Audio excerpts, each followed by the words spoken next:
Hello बच्चों, कैसे हो? आशा करता हूँ आप सब बहुत अच्छे होंगे। जैसा कि मैंने आपसे वादा किया था कि चैप्टर वाइज आपको एक्सप्लेनेशंस करूंगा। तो चलो 9th क्लास का चैप्टर 1 का एक और टॉपिक करते हैं हम। Real numbers and their decimal expansion.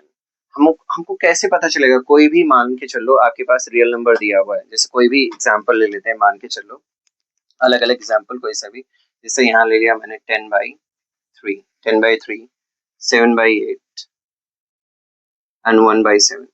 ऐसे नंबर ले लिए मैंने। अब हमें कैसे पता चलेगा कि इसका डेसिमल एक्सपेंशन क्या होगा?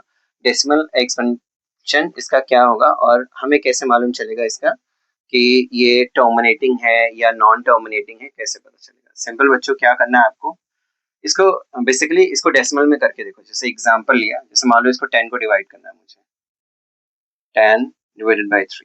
ठीक है, सिंपल करना है। 3 3 9, 1 0 डेसिमल, राइट?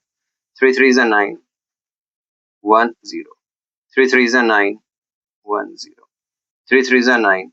आपने ध्यान से देखा होगा ये नंबर एकदम रिपीट हो रहा है। इसका मतलब अगर मैं 10/9 को, सॉरी 10/3 को अगर मैं डिवाइड करूंगा तो मेरा आंसर आएगा 3.3 बार। बार का मतलब हुआ कि ये नंबर और 3.3333 कितना भी बार ऐसे रिपीट होता रहेगा।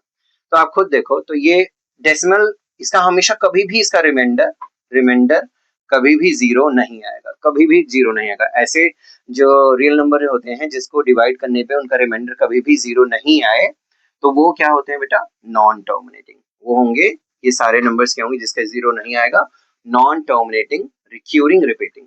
रिक्यूरिंग को ही रिपीटिंग। अब देखो यहाँ पे खुद देखो, रिपीट हो रहा है डिजिट 3.3333 कंटिन्यूसली रिपीट हो रहा है, तो इसलिए है ये नॉन टर्मिनेटिंग, रिक्यूरिंग, रिपीटिंग। कोई भी आपको रियल नंबर दे दे और ये पूछे इसका डेसिमल एक्सपेंशन क्या है, तो सिंपल आप उसको डिवाइड करके देख लो, उसको डेसिमल फॉर्म में करके देख लो। अगर कोई उसमें रिपीटिंग डिजिट आ रहा है, कंटिन्यूसली रिपीटिंग हो रहा है, तो नॉन टर्मिनेटिंग, रिक्यूरिंग और रिपीटिंग होगा।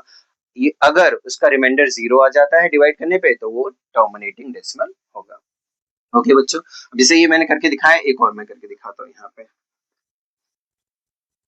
एक और मैं करके दिखा रहा हूँ। जैसे मैं आप 8 से डिवाइड करना है 7 को, मान के चलो 7 या 8 से डिवाइड करना। ओके बच्चों, 8 से तो कैंसिल हो नहीं सकता, जीरो डेसिमल जीरो लग गया। 8 की डबल ऐसी करना है आपको कि 70 आ जाए, अप्रॉक्स नियर बाई 70।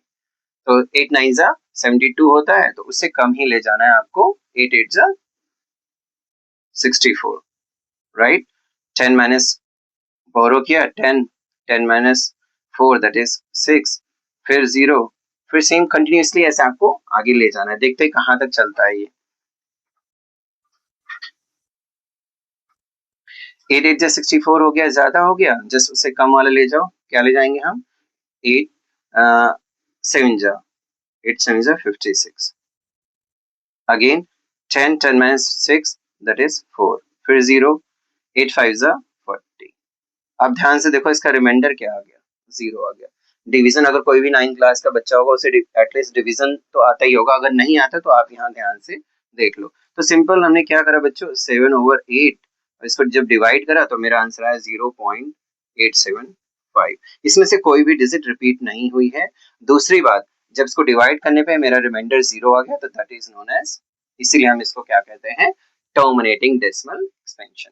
आशा करता हूँ बच्चों ये टॉपिक इजी था और समझ में आया होगा कि हम डेसिमल एक्सपेंशन कैसे आइडेंटिफाई करें। तो सिंपल उनको डिवाइड करके देख लो, और अगर उसका रिमाइंडर जीरो आता है तो वो हमारा क्या होगा?